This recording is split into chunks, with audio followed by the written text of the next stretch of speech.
dipersembahkan oleh Luwak white coffee sugar dulu. Wah, rendah gula. Nyaman diminum. Selamat malam para pemirsa, ketemu lagi di Hot Room dengan saya, Gus Lora Hotman Paris. KPK sudah menaikkan ke penyidikan dugaan jual beli kuota haji. Adanya tambahan kuota haji sebanyak 20.000, harusnya menurut undang-undang jatah untuk haji reguler 92%, sedangkan untuk haji khusus 8%.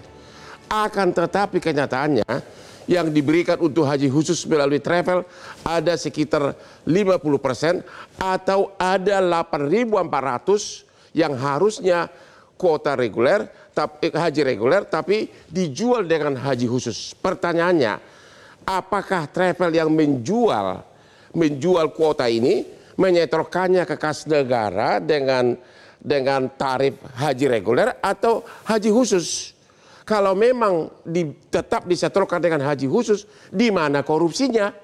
Inilah Hot Room, korupsi kuota haji, siapa tersangkanya?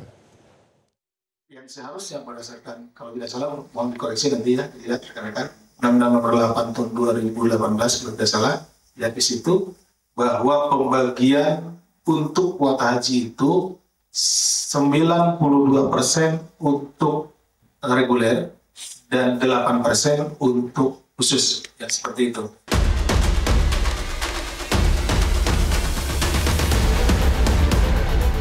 Kasus dugaan korupsi kuota haji resmi naik ke tahap penyidikan. Aparat penegak hukum kini bergerak membongkar dugaan permainan yang mencoreng ibadah suci. Kasus ini bermula dari laporan adanya penambahan kuota haji yang diduga disalahgunakan. Oknum pejabat di Tenggarai mengatur distribusi kuota dengan imbalan tertentu. Bahkan memotong jatah jemaah reguler demi keuntungan pribadi. Penyidik menemukan indikasi aliran dana ke sejumlah pihak. Dugaan praktik jual beli kuota melibatkan jaringan luas. Mulai dari biro perjalanan hingga pejabat tinggi. Nilai kerugian negara ditaksir mencapai miliaran rupiah. Akibatnya, ribuan calon jemaah terpaksa tertunda berangkat. Ironis, karena banyak di antaranya sudah menunggu bertahun-tahun dan berada di usia senja. Kasus ini kini memasuki babak baru. Publik menunggu, apakah penyidikan akan menjerat aktor utama atau justru berhenti di tengah jalan? Satu hal yang pasti, ibadah haji seharusnya tak ternodai oleh praktik kotor.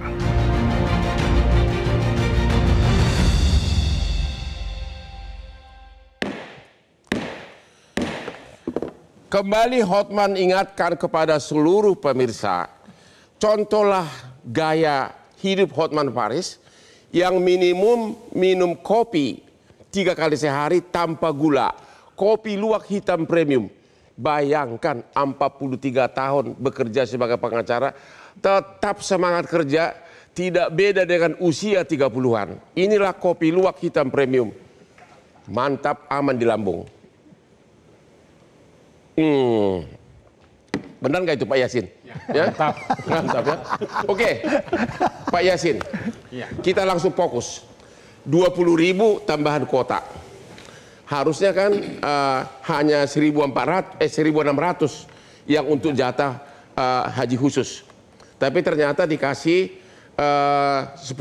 Berarti ada 8.400 kuota yang disalahgunakan. Yang harusnya jatah haji reguler tapi dikasih haji khusus. Travel menjualnya tentu dengan haji khusus. Pertanyaannya, setor ke kas negara ke Kemenak tarif apa? Ya, itu diduga itu mengalirnya juga tidak ke kas negara. Oke. Tapi dinikmati oleh kelompok yang sengaja, itu sengaja ya. Berarti sengaja. Ada mensrea atau evil intention, jadi niat jahatnya itu untuk menjual dengan harga yang lebih tinggi, dia dapat margin dari itu, kerugian masyarakat dan juga kerugian negara. Yang seharusnya alokasinya itu adalah kepada haji reguler. Haji reguler. Ya, jadi kelebihan yang setelah kami hitung ya berdasarkan KMA nomor 130 15 Januari tahun 2024 itu, di mana dibagi 50% dari 20.000 itu. Sehingga yang seharusnya haji reguler itu menerima 221.000, sedangkan untuk haji khusus itu 19.290, tapi faktanya yang berangkat untuk haji khusus itu adalah 29.661. Berarti dijualnya dengan tarif haji khusus? Ya, dengan tarif haji khusus. Kalau misalnya itu ya, hitung-hitungan secara manual itu adalah 200 juta, kali 10.731 itu 2 triliun lebih. Jadi hitungan sementara dari KPK itu 1 triliun lebih, itu ya mungkin baru tahap awal lah. BPK yang akan membenarkan nanti, saya yakin bahwa itu kerugian negaranya akan lebih dari 2 triliun. Tapi konteksnya tidak hanya itu saja. Kerugian yang diderita oleh masyarakat karena mengularnya antrian menunggu jangka panjangnya itu adalah 17 tahun sampai 47 tahun.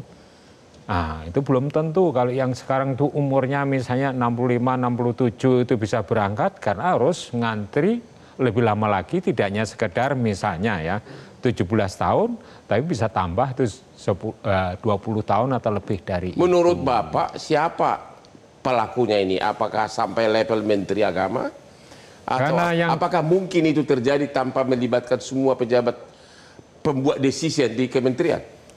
Pembuat decision karena itu wujud dari apa itu namanya legal dokumennya itu berbentuk KMA. KMA itu kan keputusan Menteri Agama. Ya jelas mantan Menteri Agama itu yang mempunyai decision itu setelah dirapatkan dengan para pejabat yang ada di lingkungan Kemenak, Dirjen ya mungkin juga termasuk Irjennya, ya itu juga bisa saja ikut bersama-sama untuk menyiapkan KMA yang salah itu. Berarti keputusan 50% dari 20.000 ini kepada menjadi haji khusus, itu dengan keputusan Menteri Agama? Keputusan Menteri Agama. Resmi tertulis? Resmi tertulis melalui keputusan Menteri Agama nomornya 130, tanggalnya 15 Januari. Menyebutkan dari 20.000, 50% untuk haji khusus. Dan harusnya 8%.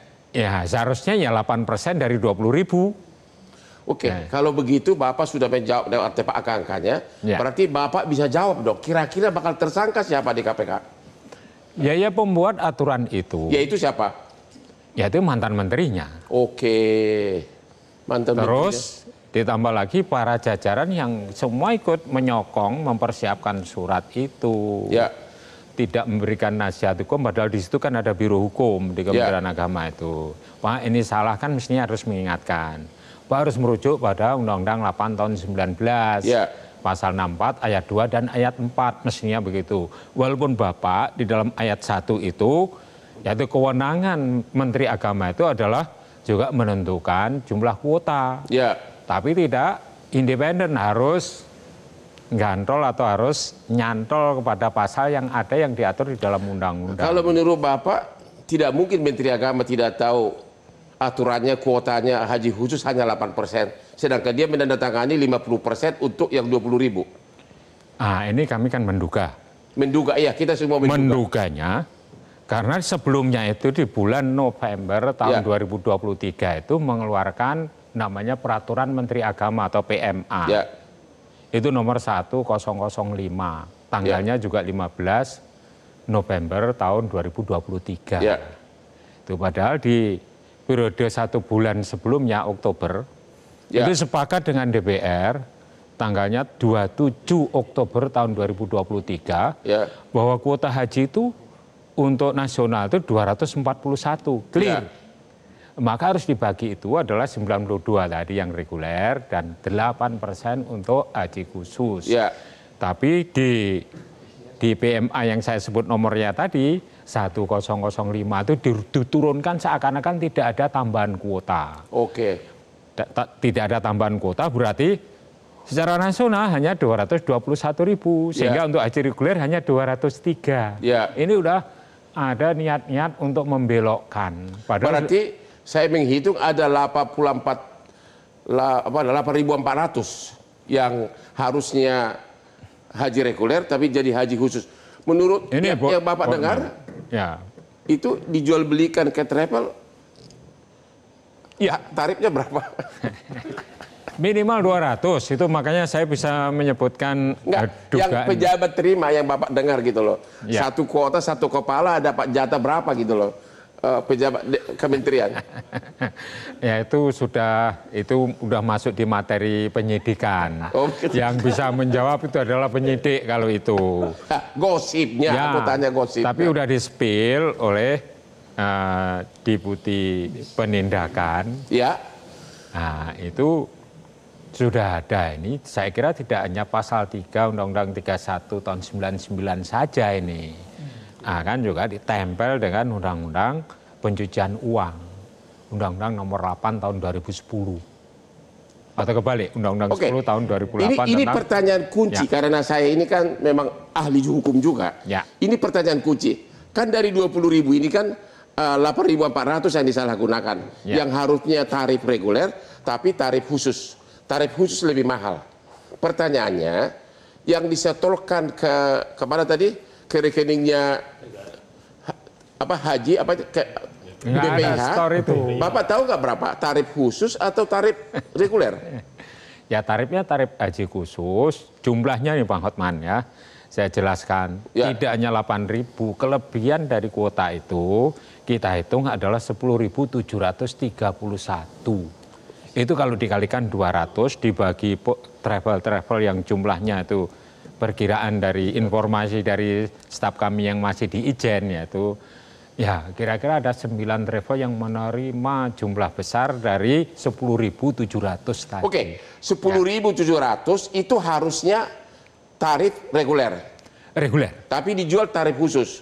Ya. Dan disetorkan ke badan apa tadi? Badan Enggak di store Pak, itu ada uang mengalir itu Bang Hotman. ya artinya dari kalau ternyata dibayarkan ke apa tadi? Badan apa namanya? BPIH tetap tarif khusus. Berarti negara untung dong. Karena harusnya kan dijualnya tarif reguler. Kalau dijual tarif khusus memang melanggar peraturan, Ya. tapi negara malah untung. Di mana korupsinya? Karena enggak di store ke BPIH. Oh, nggak disetor. Enggak di store, itu dinikmati sendiri Oh, dinikmati. oleh kelompoknya. Diduga seperti itu. Itulah kerugian negaranya di situ. Kerugian negara dan kerugian masyarakat. Ya, kerugian masyarakat jelas ada. Ya, maka cocoknya itu di pasal 3 Undang-Undang 3199. Wah, ini cocok jadi ketua KPK. Gimana nih, Pak Saud? Udah pernah ketua itu senior saya dia. Ya makanya. Pak Saud gimana? Tadi kan yang Anda dengar benar nggak dijual tarif haji khusus, tapi yang disetorkan oleh travel tarif apa ke lembaga itu tadi, ke badan apa itu BPIH tadi? Saya pikir kita jawab pertanyaannya aja nih, siapa tersangka? Kan Ya. itu pertanyaan Bang Hotman malam Yang ini. menurut Bapak siapa? Yang menentukan 8% itu menurut Undang-Undang 8 2019, yang menentukan itu menteri. Oke. Ya udah terjawab dong. Siapa yang Tapi bakal... kan tidak ada korupsi kalau tidak ada kerugian negara. Kan perdebatannya adalah yang jumlahnya 20.000 kuota itu diubah, yang 8% itu yang menentukan siapa, sehingga kemudian itu jadi 50%. Ya, saya setuju itu melanggar aturan, tapi kita istirahat dulu. Saya udah diteriakin terus nih. Tunggu lagi di hot room.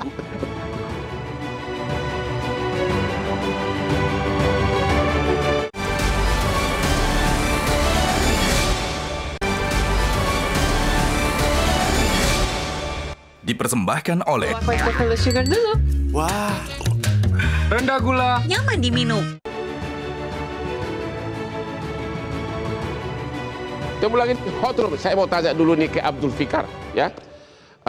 Tadi dari 20.000 itu kuota haji, 8.400 disalahgunakan, harusnya haji reguler, tapi haji khusus. Ya. Harusnya negara hanya mendapatkan tarif yang lebih rendah, 8.400 yang lebih rendah daripada tarif khusus. Ya.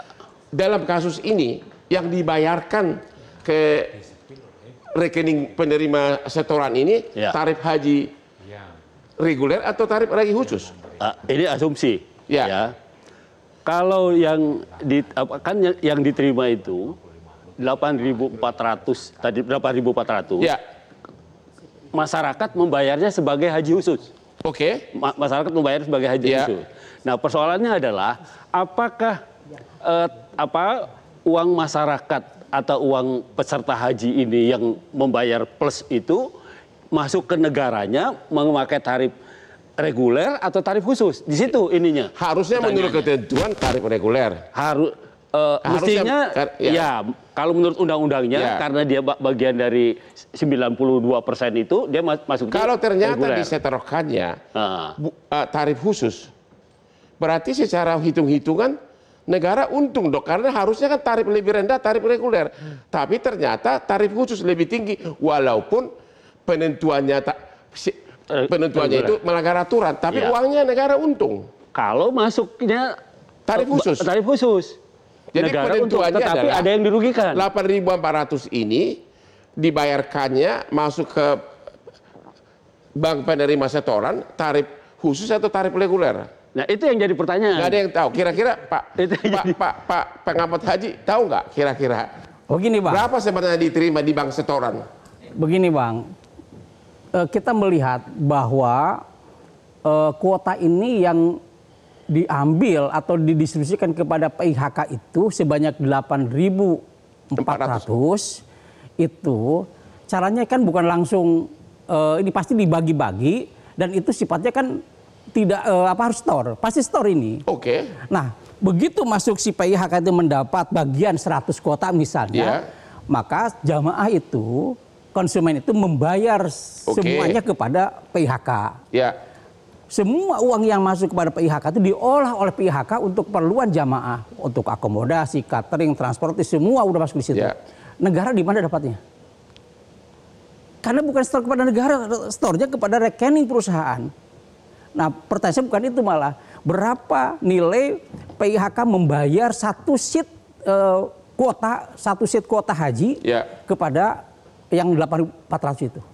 Karena untuk mendapatkan kuota itu, apakah dibagi cuma-cuma? Ya. Berbayar atau tidak? Ini persoalannya. Menurut Bapak? Menurut saya, ya pasti ada sesuatu. Karena nggak mungkin pada kondisi hari itu adalah orang butuh kuota semua. Travel butuh kuota. Apa gitu dijelaskan Pak? Ya sesuatu kan pasti nilai. Pasti nilai. Ini kan pasti ada nilainya. Agar masyarakat tahu, tolong dulu bahasa sederhana. Kalau haji reguler, kalau masyarakat sudah sukses, ikut lolos, uangnya disetorkan kemana?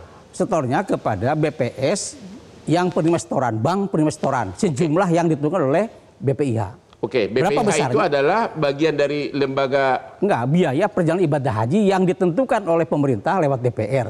Uang itu dikelola pemerintah? Iya, semua oleh pemerintah. Berarti reguler. di pemerintah di dalamnya? Iya, di pemerintah semua, lewat anggaplah BPK. itu. Jadi orang bayar ke rekening itu? Ya. Oke. Kalau haji khusus juga begitu prosedurnya? Haji khusus, datang saya konsul haji khusus, jamaah haji khusus. Maka datang ke PIHK, saya membayar sejumlah uang termasuk di dalamnya adalah kuota. Taruhlah misalnya, ini andaikan misalnya haji reguler 50 juta. Ya. Anggap misalnya haji khusus 200 juta. Ya. Oke.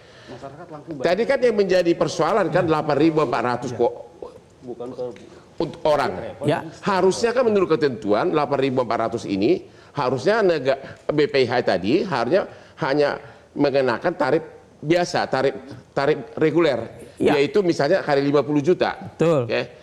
Tapi kemudian karena disalahgunakan menjadi tarif khusus, menjadi 8.400 kali 200 juta misalnya. Betul. Ya berarti setorannya lebih gede dong. Berarti lembaga tadi itu yang dikelola pemerintah untung dong. Bukan, kalau kuota reguler ini kan memang semuanya pemerintah tidak mengambil keuntungan, ini kan nirlaba. Enggak, maksud saya kan menurut ketentuan harusnya yang 8.400 itu dijual dengan tarif reguler, benar nggak? Betul. Harusnya gitu kan? Iya. Itu dulu. Itu benar nggak harusnya? Betul, begitu? harusnya itu. Tapi kan gini, Harusnya Pak. negara menerima tarif reguler lebih rendah. Bukan gini Bang. Kalau sudah kuotanya masuk kepada pintu PIHK khusus, maka standar harganya bukan pemerintah, tapi harganya ada standarnya PIHK. Apapun namanya, kita langsung kasih dua golongan deh. Tarif haji reguler sama tarif khusus. Ya, betul. Kita bagi dua deh. Betul. Artinya yang 8.400 tadi yang disalahgunakan, harusnya menurut ketentuan ya disetorkannya tarif reguler lebih rendah. Tapi dijual tarif khusus. Berarti malah untung gitu loh. Yang untung siapa? Pastilah PIHK-nya yang mendapat kuota itu. Bang Hotman, ini Ya. saya meluruskan nih. Ya, silakan. Karena disebut berkali-kali 8.400. Anggap itu dulu, itu hanya untuk hitung-hitungan. Dari 20.000 kita batasi Ya, dulu. begini. Kalau yang disepakati oleh DPR itu 241. Ya, Maka dikalikan 92% dapatnya berapa untuk reguler? 221.000. 221. Ya. Terus berapa haji khususnya? 19.290. Ya, Itu saja. ya. Ya, yang berangkat berapa haji khusus itu? Maka menyimpang dari 19.260 tapi 29.661. Ada 10.000 lebih Ya, yang jadi, melanggar. Ya makanya saya sebut ini real, ini data real bukan data asumsi. Jadi 10.731 itu sudah firm. Oke. Itulah yang berangkat haji khusus. Bayarnya Yang seharusnya dia itu hanya 19.290 dari hitung-hitungan berapa? Ya. 241.000 itu dikalikan 8%. ya, saya Ah. setuju. Ya. Pertanyaannya, Ya. harusnya kan kalau aturannya diterapkan, berarti kelebihan ini kan harusnya tarif haji reguler kan? Ya, Ya kan? seharusnya tarif haji reguler itu masuklah itu 10.000 itu akan memperpendek antrian yang Benar. panjang. Makanya itu. dari segi hitung-hitungan uang, kan ini kan perkara korupsi. Kalau perkara korupsi harus melanggar hukum satu, oke, Ya. dipenuhi. Ya. Yang kedua adalah kerugian Seseorang negara dulu. di mana? Seseorang Ya, melanggar hukum, ya, memperkaya diri sendiri, orang lain atau korporasi, Ya. merugikan keuangan negara dan atau perekonomian masyarakat. Ya. Dalam konteks ini adalah jamaah calon haji inilah yang dirugikan. jadi Bapak setuju secara hitung-hitungan kalau berdasarkan peraturan normatif sebenarnya negara tidak dirugikan. Negara dirugikan dong, Pak. Kan masyarakat tadi dirugikan. Ya. Kan negara dapat uang lebih yang harusnya tarif reguler menjadi tarif khusus. Ya, Gimana, Pak? Ya kalau Iya. uangnya kan tidak disetor ke negara ini. Enggak, lembaga itu tadi. Iya. BPIH. Iya. Jadi ini Pak, saya ulang Bukan lagi. BPIH, Pak, BPKH. BPKH. Iya. Oke, silakan, Pak. Jadi gini, PIHK itu BPKH. bukan penyelenggara ibadah haji khusus. PIHK swasta Dia punya ini. standar ini kan. Ya. Standar harganya adalah di atas 200 juta. Nah, syaratnya untuk membayarkan harus punya kuota. Nah, kuota itu diambil dari mana? Maka diambil yang kuota tadi. Itu kita setuju semua ada pelanggaran. Kita setuju. Ya, ada pelanggaran pelanggaran. kuota itu sudah tidak diragukan lagi Ya. karena undang-undang udah jelas hanya 2%. Ya kan? Masalahnya sekarang ibaratnya ini cincin ini harusnya menurut peraturan dibayar 50 juta, ternyata dibayar 200 juta. Ya? Iya. Artinya lembaga yang dituju pemerintah untuk menerima setoran menjadi menerima lebih. Ya pastilah Bang. Kan dia dapat keuntungannya, PIHK itu beda dengan yang reguler. Ya justru itu makanya. Kan gini, namanya PIHK itu ada biro travel khusus yang menjual paketnya beda dari reguler. Karena pembiayanya khusus untuk orang khusus juga, waktunya pendek dan harganya lebih mahal, maka orang pilihan. Nah, pilihan menjadi mahal, maka bukan 200 juta itu akan masuk kepada kas negara, tapi digunakan untuk seluruh biaya operasional. Tapi sesudah travel ini menjual, terus dia setorkan ke BPKH ada nggak? Bukan store ke BPKH, tapi store-nya adalah dikelola oleh dia, oleh lembaga itu, oleh travel itu dikelola untuk pembiayaan tadi. Maka 200 juta itu untuk catering, untuk akomodasi, semua masuk di situ. Oke, dikelola. Kalau itu memang, jadi maksud Bapak tidak ada hak dari BPKH atau lembaga pemerintah. Kalau nggak ada hak, berarti nggak ada kerugian negara dong. Tadi itu kerugiannya bukan itu, Bang. Pak Saud dulu. Gua jadi pusing nih. Kalau orang bayar biaya haji, berapa yang masuk ke kas BPKH, lembaga penyelenggara haji ya? Iya. Berapa yang masuk? Itu pertanyaannya.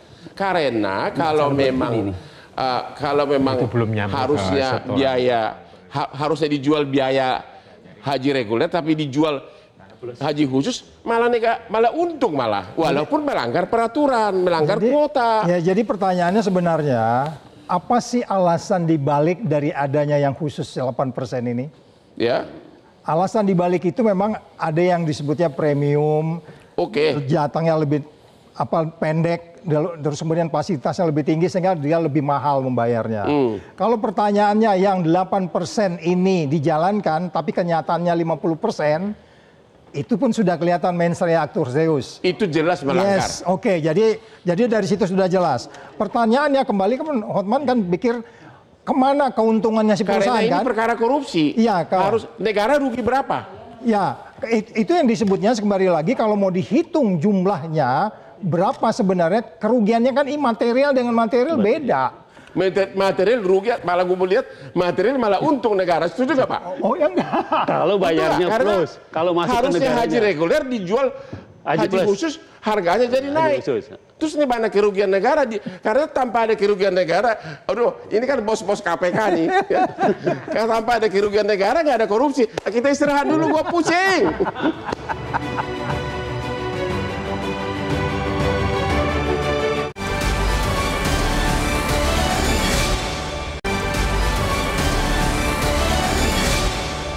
Dipersembahkan oleh Pakai sugar dulu. Wah, Rendah gula. Nyaman diminum.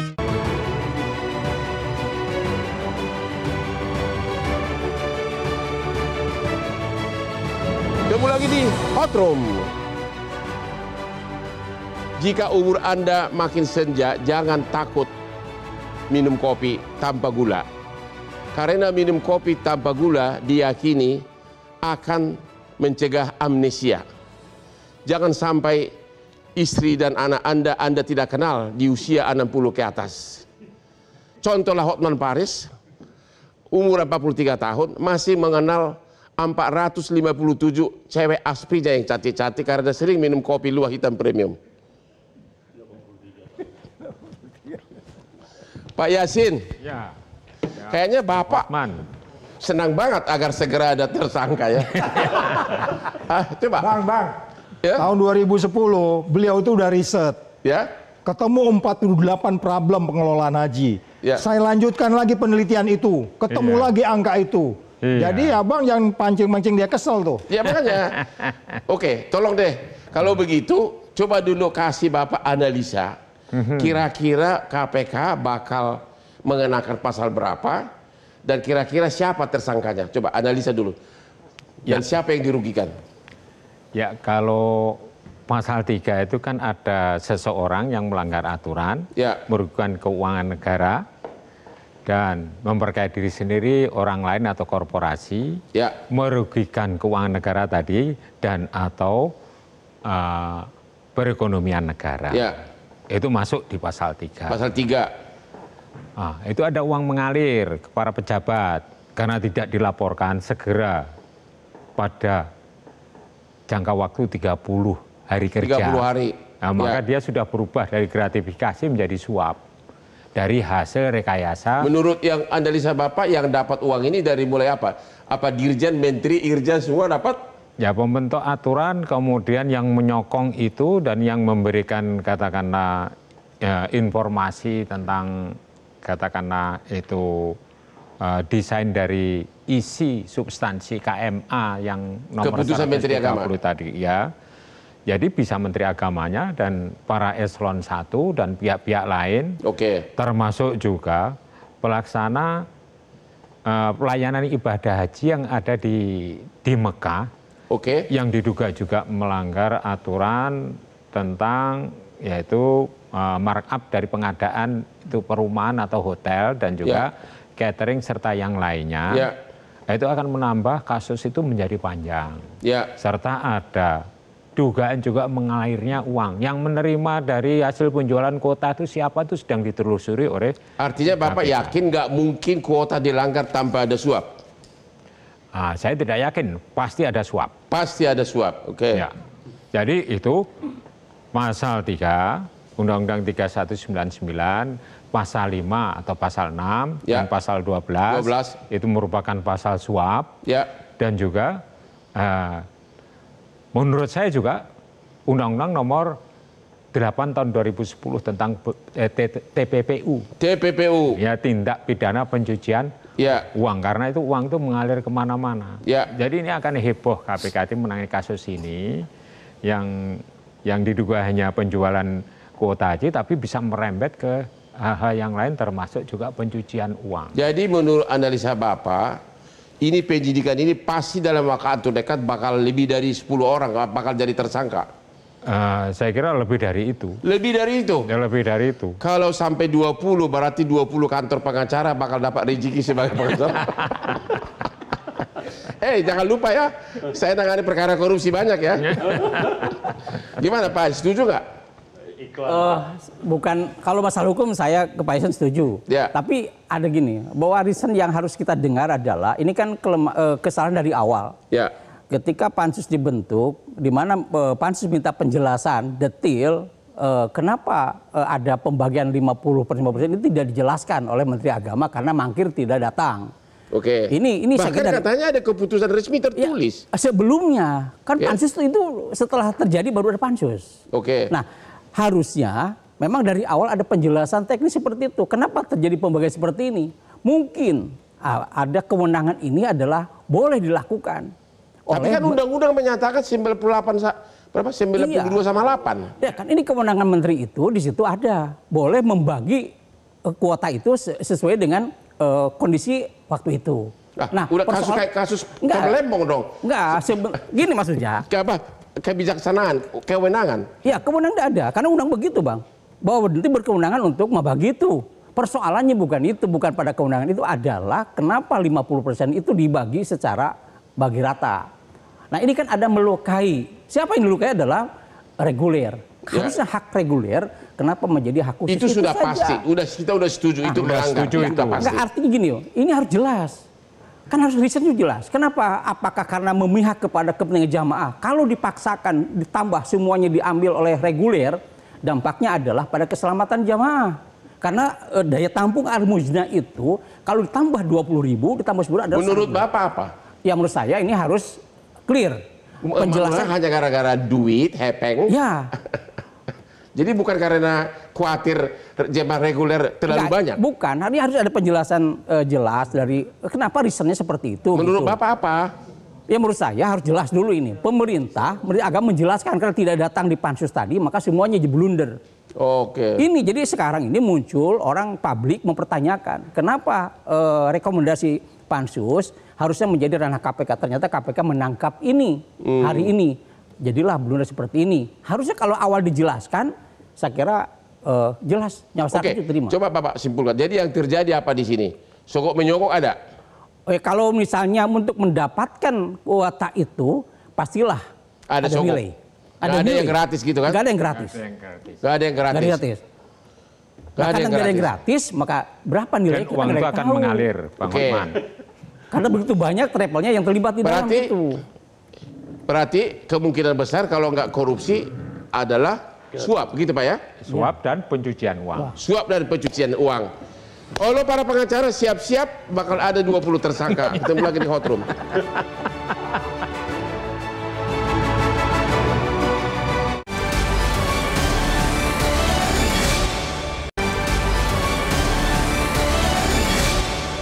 Dipersembahkan oleh Coca-Cola Sugar dulu.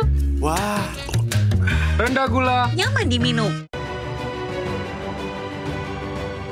Ketemu lagi di Hot Room, Pak Yasin. Waktu kita sangat singkat. Tolong dulu Bapak langsung to the point.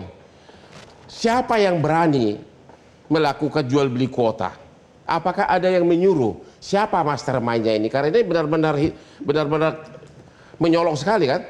Gimana? Menurut Bapak gimana?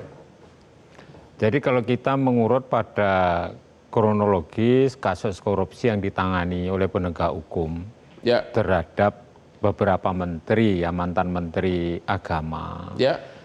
Yang pertama itu kan kasus yang berkaitan dengan penggunaan dana abadi umat. Tidak saya sebut namanya saya kira udah tahu semua itu masyarakat.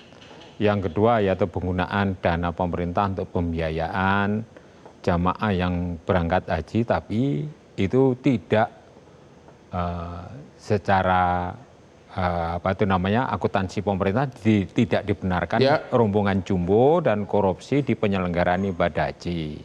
Yang ketiga ini penjualan kuota ini baru kali pertama, ini besar. Kalau kita melihat dari keputusan Menteri Agama yang kita sebut tadi, 50% atas tambahan kuota 20.000 itu, saya kira tidak seberani itu ya Menteri Agama. Jadi menurut Bapak, Menteri Agama ada mastermind-nya di belakang? Bisa jadi seperti itu. Ini pasti superior dia? Ya pihak-pihak yang sedang diselidiki oleh KPK, itu nanti akan berlanjut pada pengembangan penyidikan. Malam ini sampai malam ini penggeledahan di Kemenak sampai sekarang belum selesai. Semua HP milik eselon 1 dan eselon 2 itu disita. Oke, tolong Bapak sikat. Jadi menurut Bapak tidak mungkin Menteri Agama bertindak seberani itu tanpa ada yang menyuruh? Saya kira begitu. Pak Ade gimana? Ada yang menyuruh nggak? Oh ya, tentu ada yang memainkan. Karena kan kuota ini kuota yang rebutan. Ya. Dan peluangnya sangat terbuka untuk dimanfaatkan dengan pihak lain. Ya. Maka pada hari itu, pihak lain yang menyuruh ya. Ya pastilah. Itu kita spill yang menentukan sana, yang di kursi sana nanti yang lebih mengerucut gitu. Saya lebih kepada melihatnya gini, bahwa ini harus terang benderang, bahwa jangan sampai terulang kembali, ini kan ranah ibadah. Ya. Kuota ini hak jamaah haji yang sudah mengantri lebih dari 48 tahun, Bang. Ya. Jadi jangan sampai dinodai. Ya udah deh, udah ternoda sekarang. Ya, sudah ternoda, maka harus dijawabnya adalah hukum. Buktikan secara hukum bahwa ini salah. Apakah gitu ini sebatas Menteri Agama? Pastilah, ini kan sebuah sistem ya, sistem pemerintahan dan sifatnya ada jadi dari menteri kepada semua yang berarti terlibat. ada kemungkinan ada yang lebih tinggi jabatannya gitu. Lebih rendah juga ada. Ya. Pak Saud lebih berpengaruh. Ya. Bapak kan ahli KPK. Ya. Sana seniornya tuh. Iya udah. Kalau dia terlalu banyak unsur agamanya tadi jawabnya. Kalau Bapak, kalau Menteri Agama mengeluarkannya ya 50% itu harusnya kan 28%. Jadi 50% dalam keputusan Menteri Agama. Dari segi penyidikan itu udah pasti tersangka kan nanti? Iya, karena udah jelas kan itu yang dilanggar Undang-Undang 64 tadi. Itu udah jelas memang 8% khususnya gitu. Iya. Pertanyaannya kembali lagi, kan ini bencana ini dimulai ketika kita dapat 20.000 tambahan kan? Iya. Nah sekarang pertanyaannya, siapa yang nego kepada pemerintah Arab Saudi sehingga kita dapat 20.000 ini? Gue udah tahu arahmu kemana nih. Nah itu jawaban tadi pertanyaan sama Pak Yasin tadi itu. Nggak usah kita sebut namanya. Tapi begitu. penyidik lebih tahu gitu. Iya, tapi kan dia hanya nego. Tapi yang bikin SK itulah nanti disebutnya dedernya di situ kalau bahasanya. Dedernya di situ kelihatan dari awal tuh mens rea-nya udah kelihatan. Untuk nambah harusnya 92% untuk reguler karena supaya antrian tidak panjang. Jadi nggak tercapai gitu. Ya itu kelihatan niat jahatnya kan. Begitu. Iya dong. Jadi walaupun tidak ada bukti menerima uang, Menteri Agama dengan membuat SK keputusan itu merubah dari 8% jadi 50% jatah untuk non reguler, menurut Bapak itu udah cukup dasar untuk menetapkan tersangka? Oh iya, itu pasal 2, pasal 3 juga bisa dikenakan. Ada undang-undang yang penyalahgunaan wewenang. Oke. Udah jelas instruksinya. Udah jelas ya. 8%. Pak Fikar ahli hukum juga, gimana? Menurut Bapak, persingkat dulu. Ternyata keputusan merubah dari 92 ke reguler, 8% untuk khusus dirubah oleh katanya, apa benar saya nggak tahu, dirubah oleh Menteri Agama menjadi 50%. Hanya dengan SK itu sendiri sudah cukup nggak dasar menetapkan mantan Menteri Agama sebagai tersangka?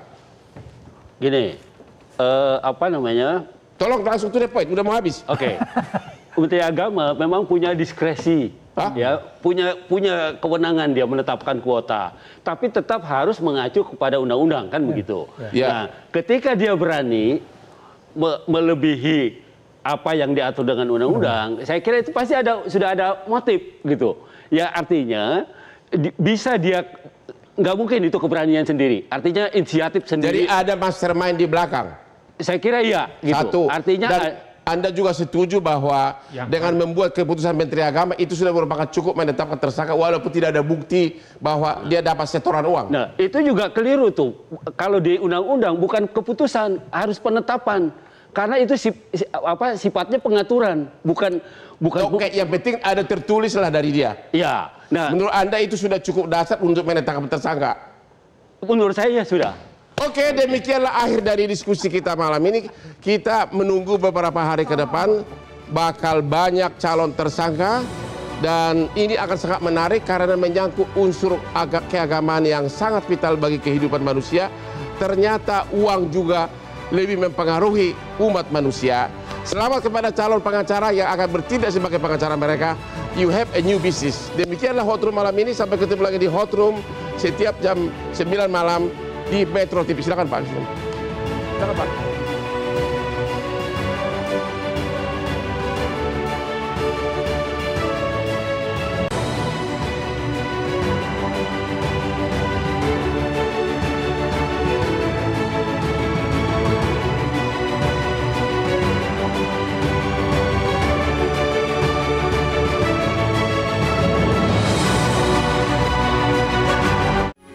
Metro TV.